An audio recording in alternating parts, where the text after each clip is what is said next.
This is The Basketball Show with Shane the Hammer Heel.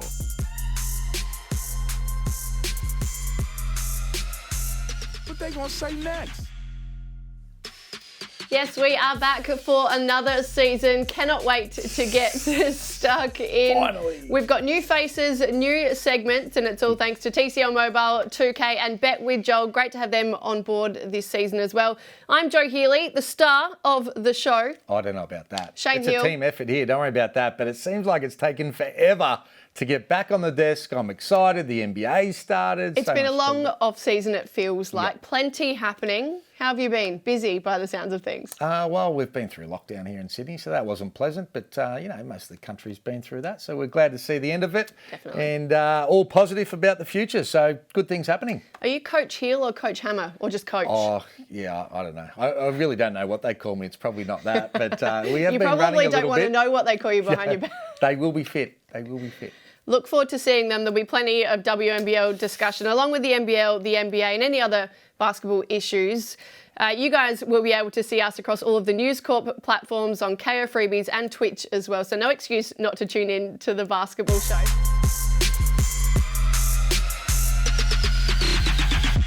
Let's get straight into it though, with In the Spotlight. We've started some movements here on the show. Stop the Flop. That was huge. Stop the Flop was huge. We made a difference there. Well, it's our mission this year for overall team spends in the NBL to be made public, because it feels like it's really important for the fans to understand the discrepancies between how much the teams are spending on their players and their performances on the court. Talk to me. That's it, in a nutshell. That's it? That's the movement. I mean, we've been talking about it for a while, right? Exactly. We want to know what the teams are spending. I think fans, if you're up there in Cairns and let's say you've spent this much and you're playing against another team that's spent that much, you understand you still want your team to win. And as a coach, it doesn't matter what you've spent. You're still aiming to be able to win a championship. But I know that even just with our club, even though we're going to, not be at the highest level of spending and young, but you're still trying to win a championship. But the fans deserve to know what each team spent. And I think it should happen in the WNBL. I think it should happen in the NBL. So everybody has that clarity on where expectations should lie. Yeah, completely agree. Not sure how we're going to make this happen. We'll just keep petitioning here on the show and hopefully people start taking notice and listening. Put pressure on the NBL to say, let's go. Exactly. And there's taxes involved. So we want to know, who's paying luxury tax. So then that, feeds back into the overall Do we go a step further and ask for individual player salaries as well? Well, why not aim here and accept here? Yeah, true. That would be good. Yeah. I think there are plenty of leagues around the world where we know that information. That's not going to happen. I feel like there'll be some team owners that are absolutely freaking at the thought. And the reason being is players won't want it, and the Players Association is relatively strong, so I don't know. won't want it. If I was a player and I thought that I was being paid mid-range, I would want to know what the next player... Yeah, but if you're a high-level player and you're not performing, you don't want everyone to know that you're on a high contract and not does that performing. not hold people more accountable? But that's good for the fans and good for the media. It's not good for the players. They don't want that. And, the other thing is... the players. No, okay. The other thing is then it builds up what everyone thinks they're worth, because if I'm a player and I see player X doing this and I know I'm better than him, then the agents use that to be able to get more. So, I think it'd be fun to know. It won't happen. Just gives team spends. Overall team spends, though, will be really good. If we can make that happen at some point this season, we've done our job. Well, it won't happen this year, but let's aim for next year. Never know. We'll bang on about it all year and see what happens. Yeah, fingers crossed.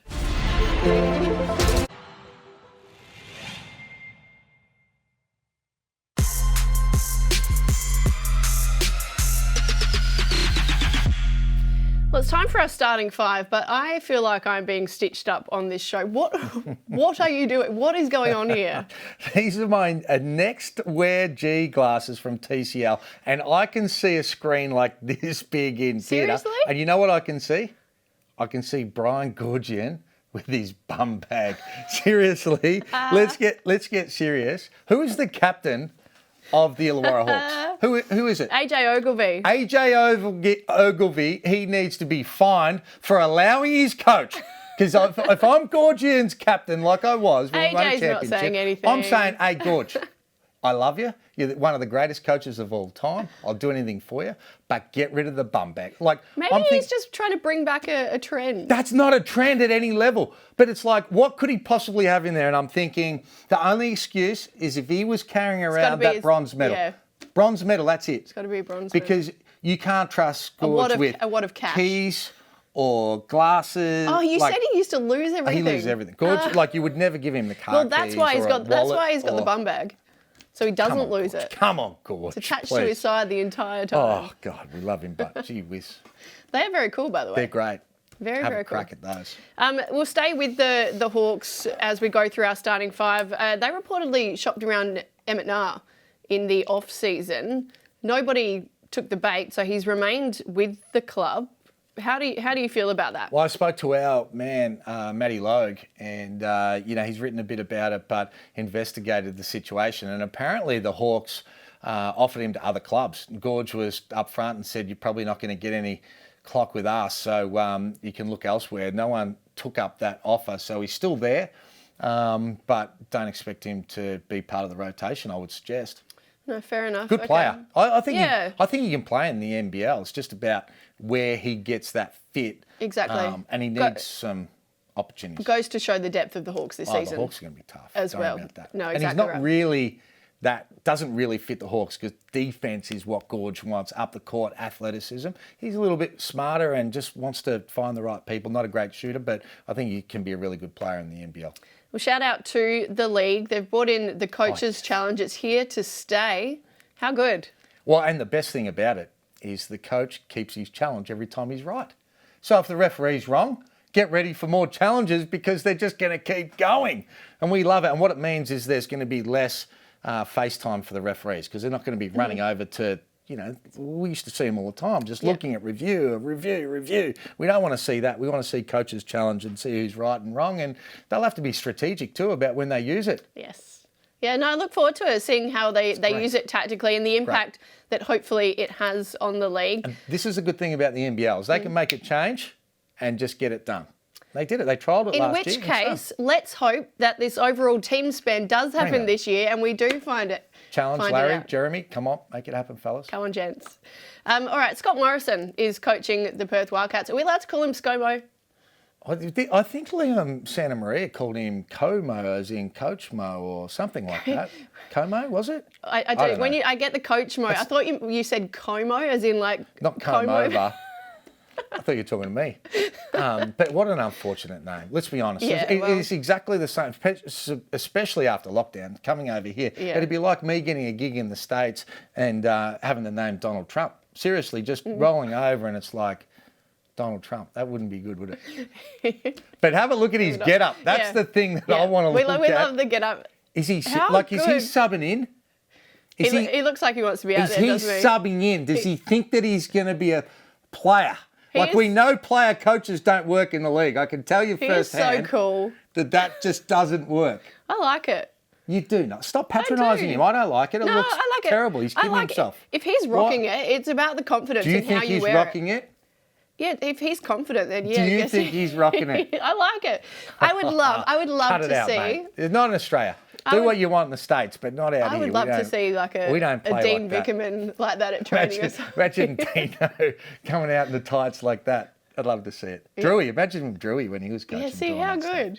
The big boots too. Talking about sort of trying to bring in trends like Gorges, maybe this is the way of the future. Yeah, both of those, no good, fellas. Come on. No, your shirt, by the way, just for everyone who wasn't aware, Hammer had 2 or 3 shirts on rotation last year. But mostly one. They were all the same colour. My daughter Straub's got me this for my birthday and said, Dad, need to fire up a little bit. Thanks, Straubs. Love your work. All right, we'll finish off our starting 5 talking about Josh Giddey. He has taken the NBA by storm. He's been amazing. He's incredible. The best thing about him is that his game in under 16s at Nationals, his game in under 18s at Nationals, did the same sort of thing. Went to the Institute, then played in the NBL, did the same sort of thing. Now he's playing in the NBA and he's playing exactly the same. His game just translates to the higher level that he continues to go. He'll do the same at Olympics. Yeah, oh no, you can tell he's not even reached his ceiling yet. I love the fact that he is already becoming. Ceiling. Yeah, no, exactly. He's not even scratching the surface yet. Exactly.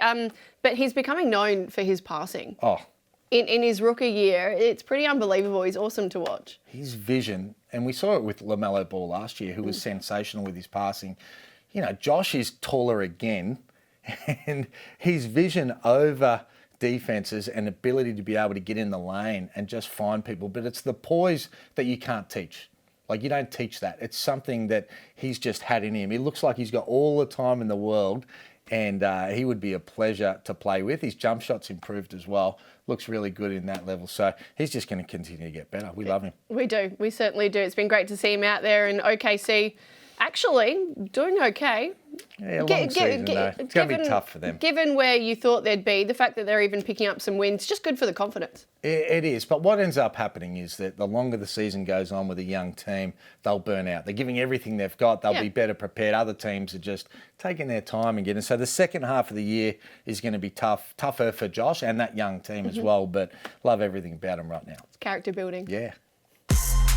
Breaking all the big news in basketball with Matt Logue. Well, time to introduce our regular news buff for the season, and that is News Corp basketball reporter Matt Logue. Matt, great to have you on the basketball show. You're going to be bringing us the Logue down every week. What have you got for us to kick us off?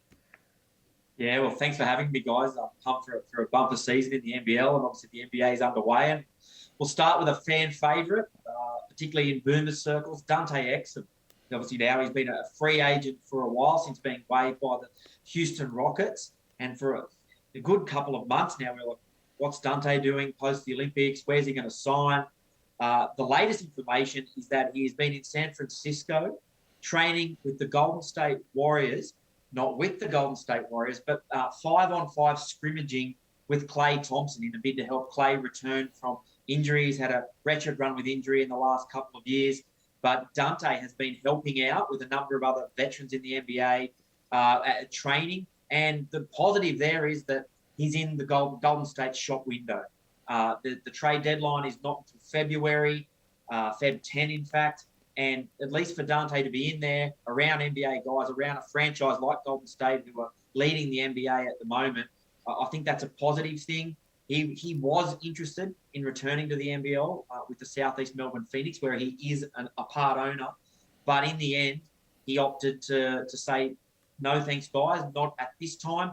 He deserves to be in the NBA. I think we can agree, Shane and Joe, based on his Olympics. He's had a horror run of injuries, but if he can stay fit, I'm expecting him to pick up a deal before the trade deadline in the NBA. And who knows? As I said, he's in the shop window there at Golden State.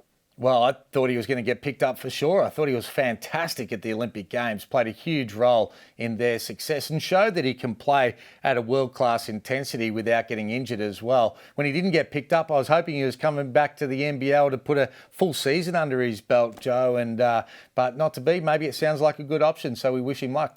Yeah, absolutely. Now, Matty, Matt Walsh has been rubbing a few people up the wrong way down there in Melbourne. Talk to us. Yes, Joe. Obviously, Matt Walsh causing a bit of a scene down in Melbourne. The Breakers had their first preseason game against Melbourne United, and he was frustrated on the sideline. He was frustrated with Melbourne big man Joe Ingles, and he was really annoyed with a foul that Big Joe made. So he left the Breakers box, went up to the other end of the court, and basically gave Big Joe 2 barrelfuls about his foul. And sources on the sideline suggest that Big Joe said straight away back, he basically told him to go away in no uncertain terms. So it's, not the best look for Matt, and he was sent packing by the NBL officials as well. There you go. What are you doing? Is he kidding? Is he kidding? He's coming out of the stands to abuse a player on the sideline. I would have told him where to go as well, mate. Get back to your box. It's a bit much, but also I love a little bit of beef. Oh, no, we don't mind the banter. We like that. But I'm going to tell him right now, come on, Matt. Like a couple of years ago, the big dog from the head office, Jeremy, had to go down. They were face-to-face too. So this isn't the first time that he's been in the naughty corner. There's certainly a couple of fiery personalities in this league. We love it. You're one We of love them. it. You We are love definitely it. one of them. Bring it on. All right, Matty, thank you so much for the Logue this week. Thanks, guys. Well, each week we are going to be crystal gazing into the future with some tips. Matt Logue is still with us, and we're going to bring in the second best skills coach in the country, Derek Rucker. D-Ruck, sorry. Hammer told me to say that. How are you, D-Ruck? How are you doing? I'm very well, Joe. Still good to see that you're really, really biased. You're welcome. You can get used to it for the season, that's for sure. Now, I want to get your tips for the season. Look ahead. I'll start with you, Derek. I want your top 4 and your wooden spoon. This top 4 is tough this year, guys, but I've got Illawarra. The Gorge factor is going to be enough, and they've got some talent. Melbourne United, once again, I just think Dean Vickerman knows the league. He knows how to get the best out of his team. They're the defending champions. They'll be in the playoffs. Then it gets tough after that, but I'm going to go with the Brisbane Bullets, and then completing the 4 is going to be the Perth Wildcats. Now, I know we've got Coach Scomo out there in Perth, Shane, but I think there's enough history there. They've got enough players, and of course, they've got the best player in the competition, Bryce Cotton, to make his transition to the NBL much easier. I'm always a bit doubtful when American coaches come over, as we've seen over the years. It doesn't necessarily mean success, but I think the Wildcats have a lot of things going in their way. They still got enough of the infrastructure there from the personnel, Shane, that they should be a very tough beat this year.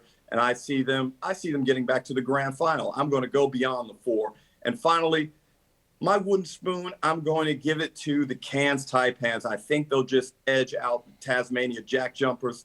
But those games, when those two play each other, should be very interesting. Yeah, it's going to be a tough season for them, I think. Now, Matty, what about your top 4 and wooden spoon?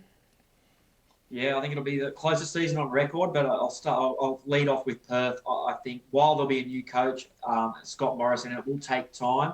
I can't doubt them with Bryce Cotton. I think Vic Law will be an awesome addition, and I think that the Wildcats' home court will give them a lot of wins, and that'll get them there. They're the top. I've got in second place. I've got the Illawarra Hawks. I think under Goorjian, he'll have them ready to fire. I think Duop Reef is a huge signing. I think Goorjian recently said that Duop will revolutionise the league, and I have no doubt he will. I think we all saw him with the Boomers, and he was quiet off the bench with limited minutes, but I think that the big man will have a presence in the paint, and he can shoot from range as well. So I'm expecting the Hawks in second spot. In third, Melbourne United. I know there's some doubts around that roster, and I've got some doubts myself.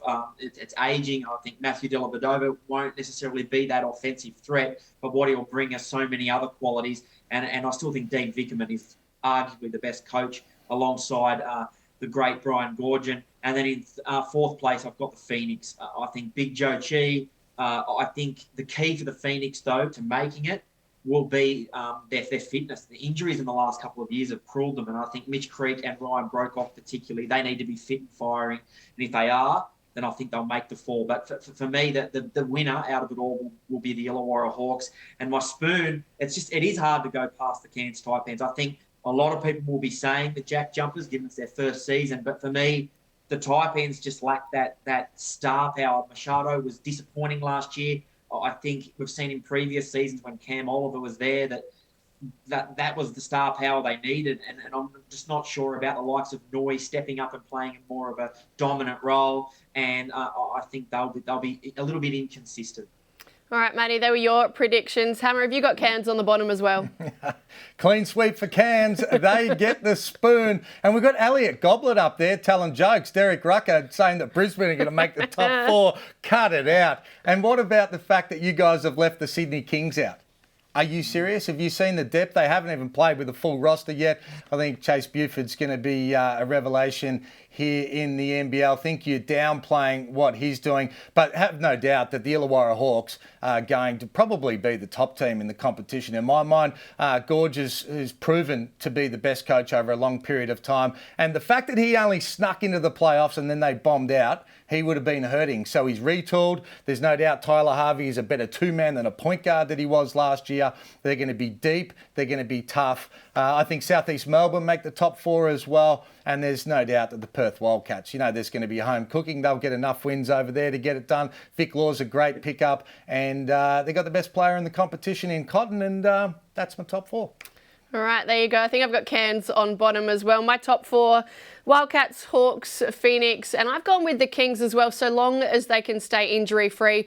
The Breakers were another one that I would have liked to have put in there too. But for me, I think Phoenix, their depth this season is going to be huge. Matt, you mentioned that they've got Mitch Creek and Ryan Brokoff.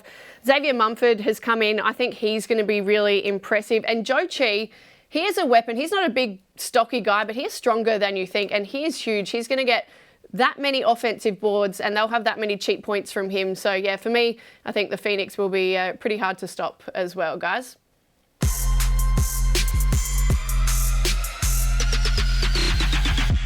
Well, thanks to 2K, we are going in depth again this season. And what better way to kick things off than with one of our favourite Aussies. Joe Ingles joins us now. Joey, hello to you. It's been quite a few months since we last saw you. How are you doing? I'm good. Like you said, it's been a busy and pretty amazing last few months. Obviously, the big part of that being the Boomers, and not so much heading into preseason right after that. But busy few months, and obviously right now back in the thick of things in the NBA season. So it's been good, but it's been pretty busy. Well, we're not supposed to have favourite Boomers, but, I can't hide it. You're my favourite, Joey. I love you. And I had to get you on for the first show because even though it was some time ago with the Boomers, we're still pretty emotional about it. I shed a tear. Everyone else had gone to bed pretty quickly. I stayed up and celebrated on my own. And I was very, very proud of you, mate. Well done. Yeah, it was, it was an amazing experience. And you've been a part of these teams in the past, and the culture and the reason we play, and the reason we keep coming back and playing more. And again, you guys built this culture back way before I was involved, and we tried to do the best we could to continue it and even take it to another level. And I think our culture has always been strong. I think we were able to build on that, bring some young guys in, get them involved in it. And then obviously with the amount of fourth place finishes we've both had, to be able to be the first team to bring a medal home was obviously amazing. We had that gold vibe, and that was it going into it. Obviously, I think everyone's heard Goorjian's little kind of speech about what he said, and leading into that third, fourth game, it was. Being there so many times, I think for us, it was no doubt we were going to win that game. We'd prepared for 12, 13 years, a few of us. So a hell of an experience. And again, it goes back to I'll call you old guys, but the past players that really started and built this thing. And a piece of this medal is for everyone that was before us as well. You mentioned some of the young guys there, Joey. Did you have a focus that you needed to really try and hand the baton over to them in terms of that culture, the Matisse Thybulles, Dantes, Josh Greens, those kind of players? For sure. And I was so lucky when I was young. I got to play for Hammer as my first coach, and then getting put in the Boomers at an early age and rooming with captain at the time, Matt Nielsen, and kind of getting, I guess, thrown into the thick of it right away, and like listening to stories Hammer had, stories Nelly had, like Brad Neely, the list goes on of guys that I'm close with. And obviously I'm very well aware I'm at the other end of my career now. I'm not a young 20-year-old, and having Giddy come into camp and still wanting to be involved after not getting picked, having Josh Green and Matisse and Jock and this kind of next generation of young guys, it's important for us to pass on what we've learned, what the past players that taught us and explain to us about the culture and what it means to be a Boomer, and the love. And obviously everyone knows there's no money involved. There's no flashy anything really. It's about playing for your country and trying to win a medal. And we were able to do that. And like I said, it's a big thing to be a part of the women's and play, but for us to again build this culture and hopefully kind of get it to continue on with the next group of guys is very important to myself and Paddy and Delly and those guys. So it was important to have obviously those guys in the team and obviously to explain and teach to them what it means to be a part of this group. And I think we talk in the media a lot about guys that don't make themselves available, but a lot of the times, you know, and I try to do it a lot, is talk about the fact that you guys sacrifice so much and there is no money involved and you're away from families for months at a time and on the back of potentially 100 games in the NBA. So mentally and physically you're fatigued. How much more have you got to be able to give after you won that medal? I've been asked a few times. It is like you said. I started in 2007 was my first ever invite to a camp and didn't make the team and then made the Beijing team 2008. So I've been 13 years now and obviously the start of that was kind of NBL in Europe and now the last 8 years in the NBA. And it's funny because even a couple of people over here in the States were like, oh, now that you've... And I did feel a lot of relief. Like it wasn't relief in a bad way as in I want to run away and never play basketball again. It was relief and the want for more. Like I still obviously feel like I can compete and play at that level and over here as well. And the next goal is to, like Paddy said, like the standard is a medal, and obviously a gold medal is what we're aiming for. And obviously we believe with the group we just had then, whoever else is involved in the future, whether it be young guys or the older guys that have been around. Hopefully Goorj is back. I heard him say that they're talking and kind of going down that path. But obviously we believe we've got more. I still think I've got a lot more to give, whether that be all on court, some off court. I think that's still something that you work out as you go. But obviously I still believe I've got a lot left on court. And the good thing was getting pushed back a year with COVID. The next one's a pretty quick turnaround. So, we'll see what happens. Obviously, I'm actually in a contract year here in Utah as well, and then we'll have next off season off and have that to kind of refresh. And then there's two big tournaments. So, I'm excited. The COVID part of it too. Like I would love to have the kids come to a tournament, and obviously Renee and the twins will be 7-8 years old by then. So it'd be awesome to be able to have them watch me play for my country and obviously something that I'm very passionate about. So, you won't get rid of me that quickly. We would love to see you in Paris as well, Joey. Now, I want to ask you about the NBA season. You're 11-5, I think, with the Jazz at the moment, 3 in a row. You've made a couple of additions. Hassan Whiteside's come in, Rudy Gay as well. Are you a better team this season? Can you go a step further? Yeah, we're definitely deeper. We're actually talking about it on the plane the other day, flying back from wherever we were.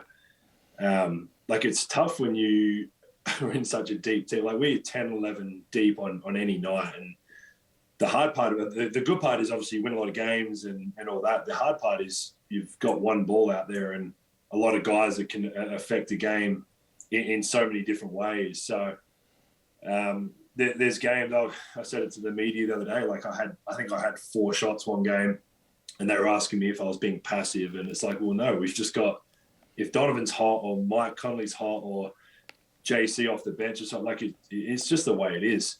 Rudy Gay came in his first game was 7 of 8 and 21 points or whatever. So it's very different in terms of being able to sacrifice and still be happy to play and play a role in a good team. So anyone that knows me knows I'm more than happy to sacrifice. And at the end of the day, if we're winning, I'm pretty happy. So yeah, we've got a good team. We've got a good shot at it, and obviously a long way to go. I think we're 15, 16 games in, and back at it tomorrow against Memphis. So we'll just keep trotting along as we go, get better as the season goes on, and hopefully a lot deeper push than last year. So we're talking about a big year for you, championship, extended 3-year contract, and then buy the Sydney licence in the NBL. Is that what we're talking about? Let's just cut to the chase. I'd have to fight Bogut for it, wouldn't I? He's already got one. Yeah, no, it won't be Sydney. If that's, I can promise you that I'll never be living in Sydney. So you can cancel that all out. Greatest city in the world, mate. The hoops capital. You just got to spend more time here. Hoops capital, baby. Melbourne's a bit of a joke at the moment, isn't it? So, yeah, I don't know. Obviously, as you know, I'll 100% be coming back home. Melbourne is home for us. I have always said I wanted to play in the NBL post whenever I'm done. I am 34 now, and obviously still feel like I have a few years left here, and we'll see how that goes. And I would love to play in front of family and friends, wherever that may be in Australia. But yeah, we'll have to see what happens. Hey, Joey, before I let you go, I've got to ask you about the Ben Simmons situation. Just being a fellow Aussie in the NBA, it's obviously been a bit of a disaster with him in Philly. Have you had a chance to speak to him or reach out at all and sort of just lend a hand, be a mentor? Yeah, we've spoken in a couple of messages. Nothing too crazy, to be honest. I'm not going to pretend we've had this like long, in-depth conversation, but we've texted a couple of times. Yeah, I mean, it's tough. Obviously, at the start, requesting a trade obviously means he didn't want to be there. The fact that it hasn't happened yet, and the hard part is obviously the team has a bit of power with wanting to or choosing to wait until they decide that a deal is necessary and can help them. So he's in a tough spot. Obviously, the team's in a tough spot too. And at the end of the day, you obviously hope he wants to play basketball. That's the key part of all of this, wherever that may be and wherever he wants to play or gets traded to. And obviously, you wish him all the best because that's the key point. You want him to be happy, you want him to be healthy, and you want him to be playing good basketball. So wherever that is for him, hopefully that works out for him and for Philly. Like I said, it's a tough situation. I've got a couple buddies in Philly, and not having one of your better players is hard on them as well. They obviously want to win. They've got a good team, and we'll see how it plays out. But obviously, if he ever wants to reach out and talk more, we're all here for him. Hopefully those talks can continue on to him playing with the Boomers. But yeah, we'll see how it plays out. And hopefully he's not there when we play Philly again, so we can hopefully get another win. Well, Joey, we appreciate you, mate, and all of Australia is proud of you for what you've done with the Boomers, and so many people following Utah Jazz now because of you as well. So good luck for the rest of the season, and hopefully we catch up during the year. Appreciate it, man, and obviously I'm always happy to come on your show. You're one of my favourite people and coaches, so, and Joe as well. But thanks for throwing that in there at the end there. Appreciate it. Thanks, brother. You guys are awesome. Love to the fan, mate. Thank you. See you later. Appreciate it. You too.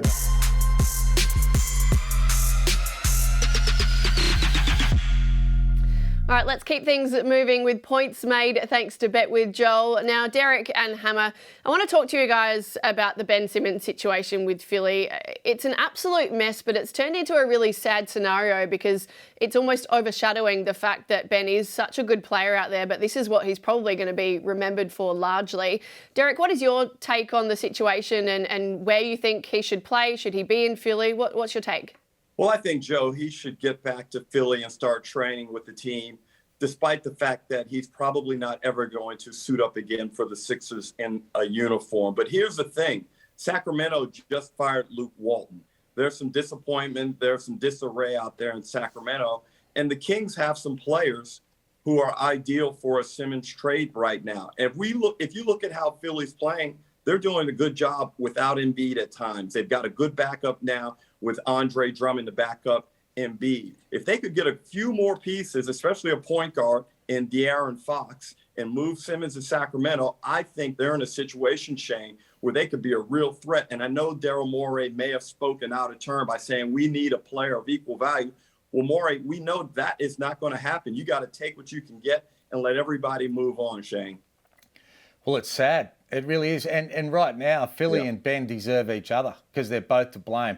Like last year, I felt Embiid and Doc threw Ben under the bus when, Ben didn't have a great series. The fans burned his singlet in the street. So he's sitting back saying, I'm never playing for these guys again. And pride does that.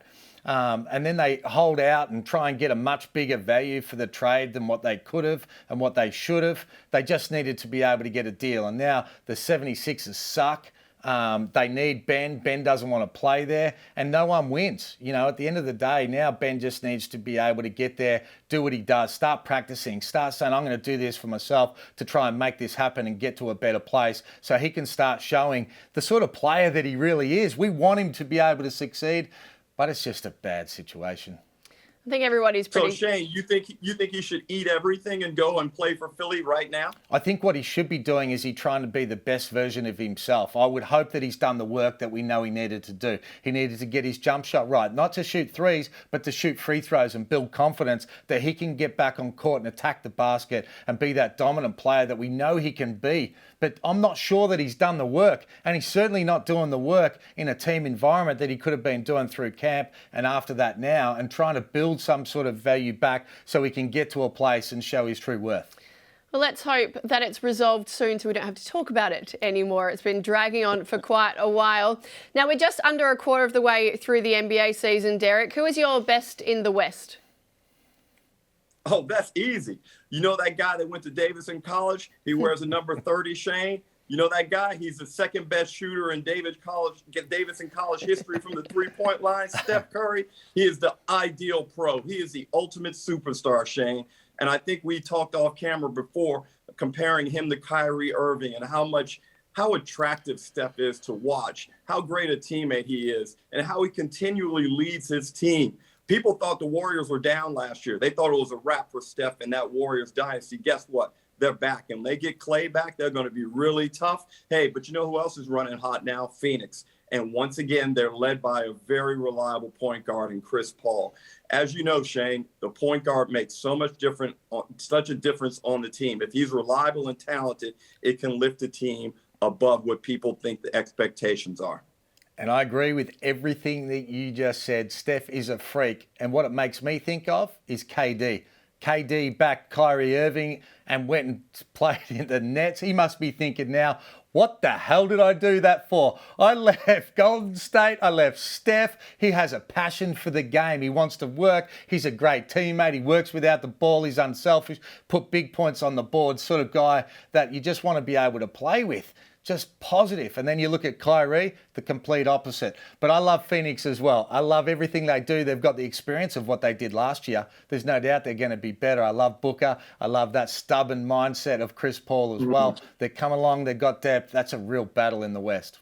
And don't forget the Jazz as well, gents. So that is the West. What about the East, Derek? It seems like it's a lot tighter on the East Coast. Well, for some reason, Shane jumped over to the East with the discussion of Kyrie and KD just because he needed to stick it to Kyrie. Do you not remember when Kyrie hit the biggest shot ever in Cleveland basketball history? But anyway, look. Where is he now? He's not hitting any shots now, mate. Where is he? Some have passion to play and some pick and choose, and that's Kyrie. He's waiting for the vax laws to change in New York City, and then he'll return and be the man that we all know he can be. Okay. But he has left Durant hanging somewhat. But Brooklyn is still on top of the East. All right? They're a good basketball team, but I don't think they can win it without Kyrie. They're not good enough without Kyrie. This referee change, the way they're interpreting the game and officiating it, Shane, has had an adverse effect on James Harden. I don't know what's going on. And he can't get to the free throw line. It's either two things, Shane. It's either the referees are in his head or we're seeing the beginning of the end of James Harden as a dominant player. Well, maybe Harden was just bailed out all those years, jumping into people and getting free throws, and no one could defend him properly anymore. Now they're starting to adjudicate the game the way it's refereed around the world, and I think it's even better for the game. I love Milwaukee. I love the fact that the Greek Freak has come back when in the off-season, while others were sooking it up and not necessarily doing the work and getting ready to play, he was out working even though he'd won a championship. He's a pro. He's only going to continue to get better and better, and I think he takes his team with him. I love Miami, though. I just love them. Talk about stubbornness and toughness of what they've got with Lowry and with Butler, these guys. And with so many shooters around them, they play an attractive style. I love the coach. Great program. I think they're my underdog in the East. Love check that, this Hammer. out. You're missing the big story in the East, Shane. Okay. The Chicago Bulls. Been great. Zach LaVine, Lonzo Ball, DeMar DeRozan. They have a crew, and I know Joe is very high on them. I think they're going to be a real threat. They're tough-nosed. They play an exciting brand of basketball. So for me, it's Brooklyn and it's Chicago. Yep, most definitely love Chicago, although Miami are my team, so Hammer, absolutely love that you put them up there. And shout out to the Wizards as well. Not necessarily sure they're going to be there at the business end of the season, but they've had a great start to their season. That is all we've got time for in terms of points made. Derek, thank you so much. We'll see you next week. Mate. I've got one more. Oh, go on. Well, just for you, we've got our sponsor, Bet with Joel. Joel has come good, and he says the Bulls tomorrow, -3.5, jump on early. He reckons it should be -5.5. So if you like a flutter, have a look at that. Well, there you go. Lovely to have Bet with Joel on the basketball show and supporting us this season as well. D-Ruck, thanks so much. We'll chat to you next week. Thank you, Joe. See you, Talk to mate. you soon, Hammer. Well, great to have Bet with Joel on board for the basketball show this season. We thank them very much. Also, as always, thanks to TCL Mobile and 2K. First show in the bag. How good. So much to talk about. It's been a long time coming. So much basketball happening. The NBA's been great. Yeah. And NBL coming up. So is the WNBL, by the way. I know. How's your team looking? Go Flames. Go Flames. I'm excited. I'm excited for them. Shooting 3, though. Don't worry about that. I hear. A little birdie tells me. Thank you guys for watching as well. We'll be back with episode 2 next week. This is a co-production by News Corp Australia and Closer Sports.